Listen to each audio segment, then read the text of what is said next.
Hello and welcome back to this tutorial on full-text search on entities. Last episode we played with Kibana and ElasticSearch and basically created all the queries that we will need to store data and search data in a convenient way. So let's create the stuff that we need to do it from our Quarkus app. So I'm going to create a new package here, which I call ElasticSearch. And I will create a new class that creates the initial index for us.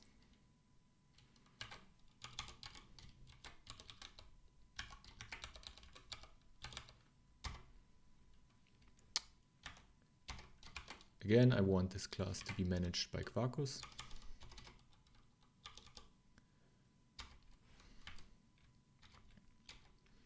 And I want that this class basically runs on every startup.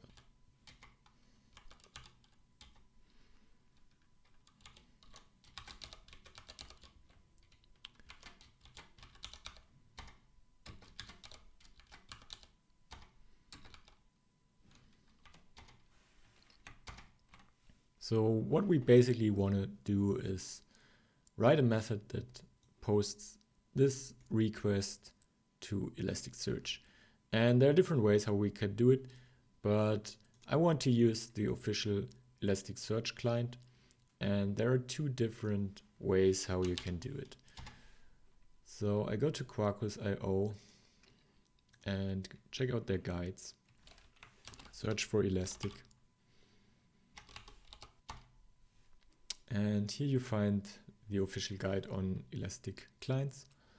And you see that ElasticSearch basically provides two REST clients. One is basically the low-level one and one is the high-level one. And Quarkus recommends to use the low-level one because it's much lighter on dependencies. So we're going to add this dependency to our POM. And I'm going to add this one again to the top. Gonna reload. And with this dependency in place, we can inject a REST client.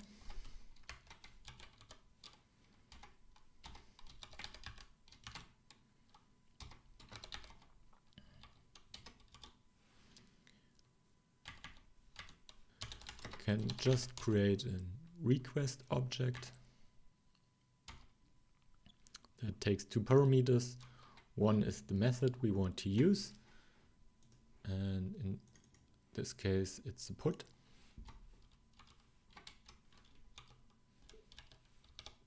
And to which index we want to put it.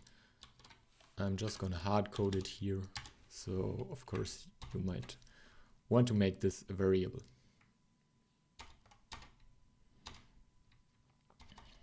Then we can use the REST client to basically perform the request, just like this.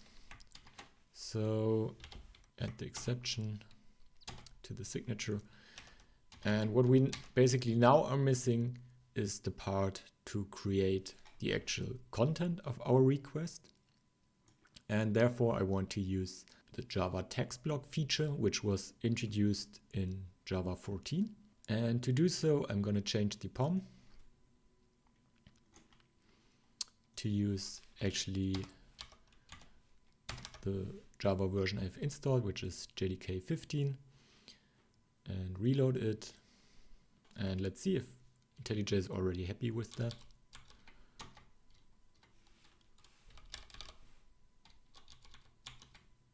No, it's not. So that should fix it. Yes, it does.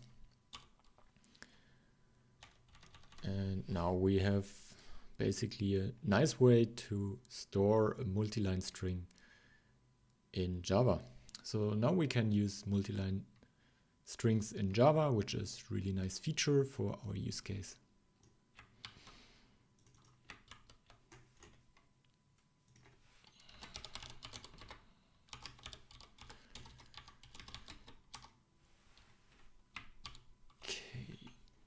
Don't forget to actually update the request with the payload. Now we only need to make sure that this index is not already present, because yeah, I already created it here via Kibana, and we need to check because otherwise our application would start to fail because Elasticsearch would return an error. So I'm gonna add a guard clause here.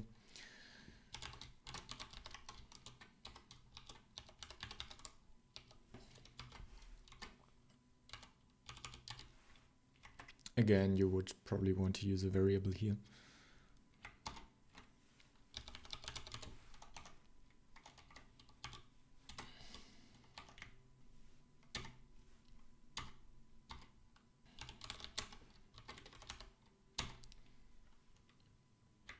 Again, I'm gonna use the RestClient from ElasticSearch to check if this index is already present.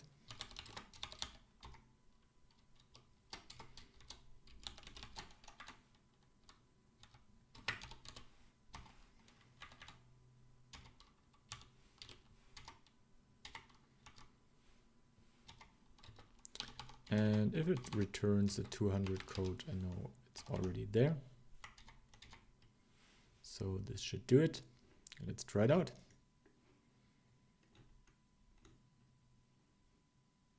Okay, so I actually noticed that I did some small mistakes here. First, we don't want to duplicate this line because it's obviously already stated here that we want to do a put operation on the book index.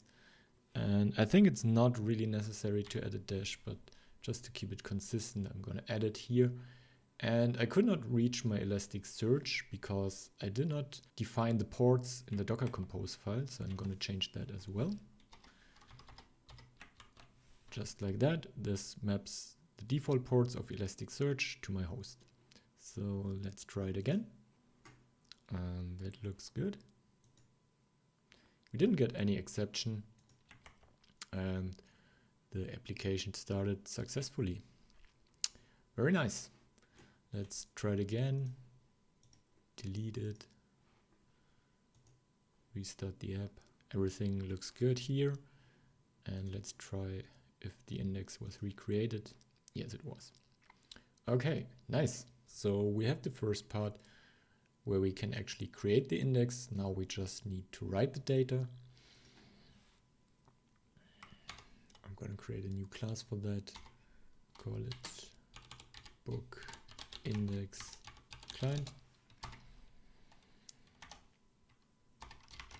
And again, I want this class to be managed by Quarkus.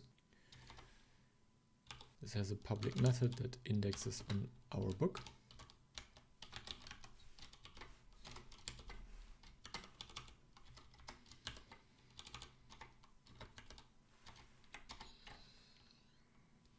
And it's pretty similar to what we just did. So we create a new request.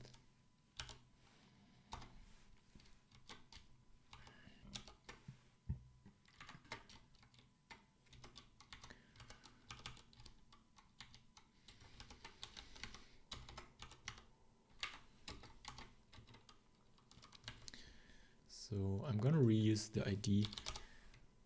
It depends a lot on your use case if you want to do that or not. But for this one, I think it's fine. And again, I want to reuse the RestClient.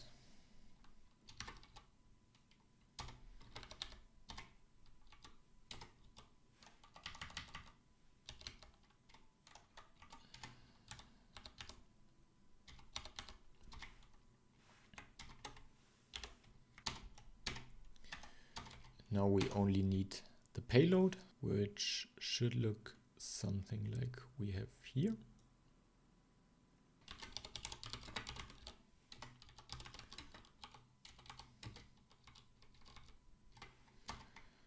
Here we need a JSON representation of our actual book entity. And therefore I'm going to use the object mapper.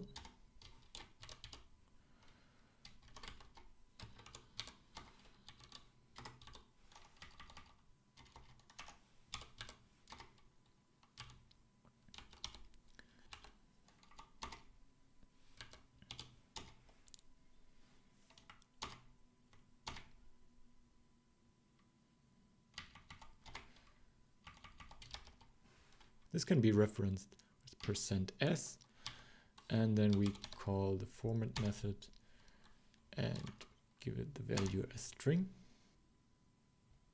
And we have to set the actual payload on the request. Just like that. And that should be it. So now we only need to call this method from somewhere, and this should happen from our book listener. So I'm gonna inject it here.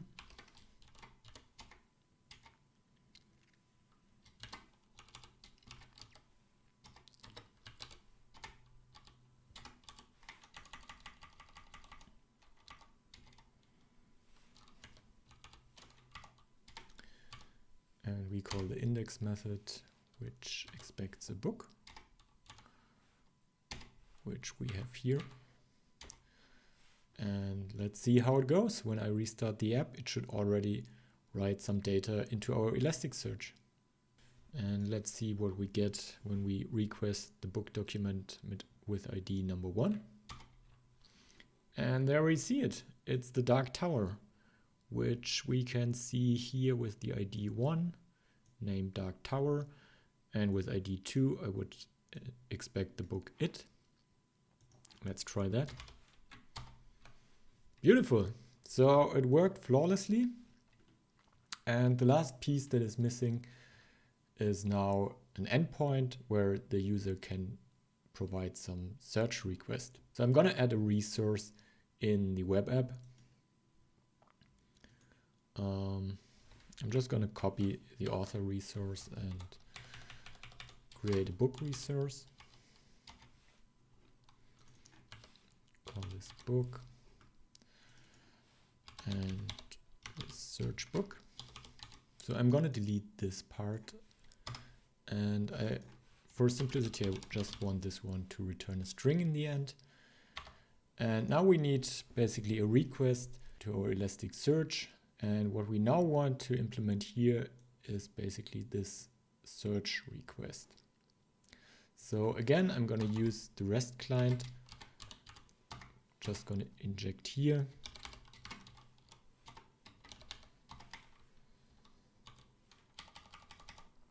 And I'm going to create a new request, which mirrors basically this one. So I have a get, and it's going to the book and uses the search endpoint.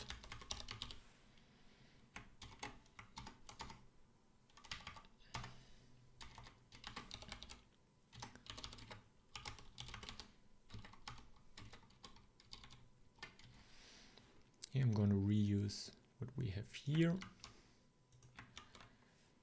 And this, of course, has to be a value provided by the user.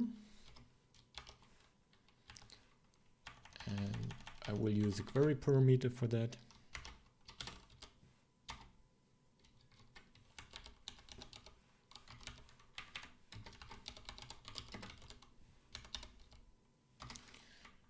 And reuse it here. All right. Add it to the request.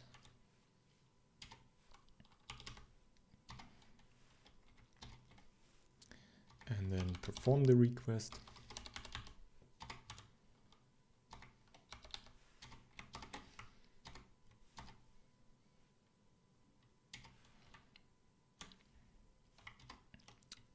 This can throw an exception. Now we only need to get basically the string representation of this response, and therefore we're going to use the entity utils from Apache HTTP.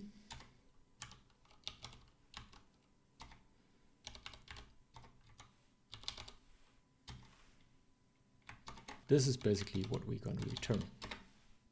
So let's check if everything's all right. This one is actually mistyped.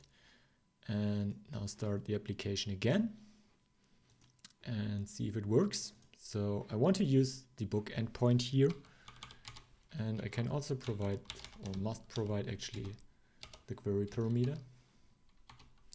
And let's say I search for a book with the word tower in it. There it is. That worked beautifully. Let's say I'm searching for tower and I mistype, and it still works. Beautiful. And this covers all the basic problems we wanted to tackle. We have a way to capture changes on the database, store it in Elasticsearch, and search it afterwards and get results, even so if there are small errors in the search term. In the next episode, I'm going to extend the data model a bit because it has actually some shortcomings that were not apparent so far, but that you would probably encounter in a real-world application. We will improve there a bit and make it actually more suitable for real-world application. So see you there.